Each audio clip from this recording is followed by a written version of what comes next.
এই দৃশ্য ইসরায়েলের একটি হোটেলের। ইয়েমেনের প্রতিরোধ যোদ্ধাদের ছোড়া একটি ড্রোন আশ্রে পড়ে হোটেলটির প্রবেশপথে।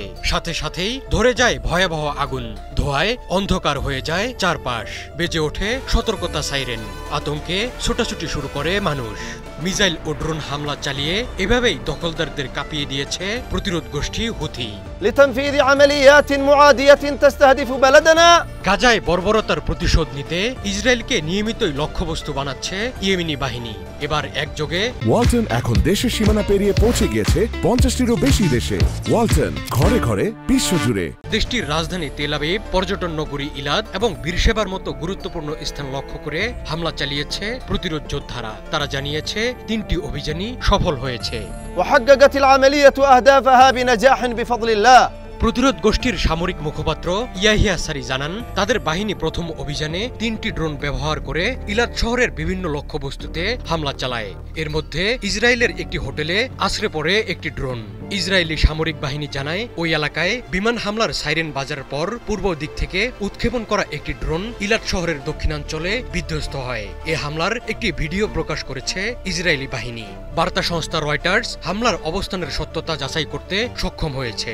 দ্বিতীয় অভিযানে একটি ড্রোন দিয়ে বীরসেবার একটি গুরুত্বপূর্ণ লক্ষ্যবস্তুতে হামলা চালায় ইয়েমেনি বাহিনী।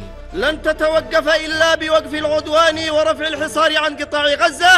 এরপর তৃতীয় অভিযানে রাজধানী তেল আবিবের একটি গুরুত্বপূর্ণ সামরিক স্থাপনায় হামলা চালানো হয়।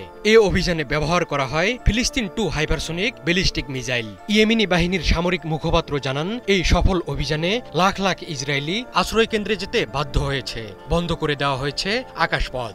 ইয়াহিয়া সারি হুঁশিয়ারি দিয়ে বলেছেন, গাজায় ইসরায়েলি বাহিনীর বর্বরতা না থামা পর্যন্ত দখলকৃত ভূখণ্ডে পাল্টা হামলা চলতে থাকবে। এজন্য ইয়েমেন তার সামরিক সক্ষমতা আরও বৃদ্ধি করবে। গত অক্টোবর থেকে ইসরায়েলকে লক্ষ্য করে ধারাবাহিকভাবে ড্রোন ও মিসাইল হামলা চালিয়ে আসছে ইয়েমেনের ইরান সমর্থিত হুথি গোষ্ঠী। এই হামলাগুলো প্রাথমিকভাবে গাজায় ফিলিস্তিনিদের প্রতি সংহতি জানিয়ে শুরু হয়েছিল। চলতি বছরের 18 মার্চ থেকে ইসরায়েলকে লক্ষ্য করে 84টি ব্যালিস্টিক মিসাইল এবং কমপক্ষে 37টি ড্রোন নিক্ষেপ করেছে হুথি যোদ্ধারা। ইসরায়েলের উন্নত আকাশ প্রতিরক্ষা ব্যবস্থা এর অনেকগুলোই ঠেকাতে ব্যর্থ হয়েছে।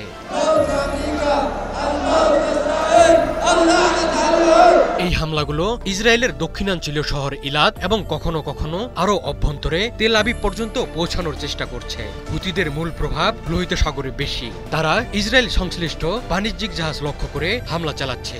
এতে ইলাদ বন্দরের বাণিজ্যিক কার্যক্রম সীমিত হয়ে পড়ছে। বাধাগ্রস্ত হচ্ছে পর্যটন শিল্প, যা ইসরায়েলের অর্থনীতির জন্য নেতিবাচক প্রভাব ফেলছে।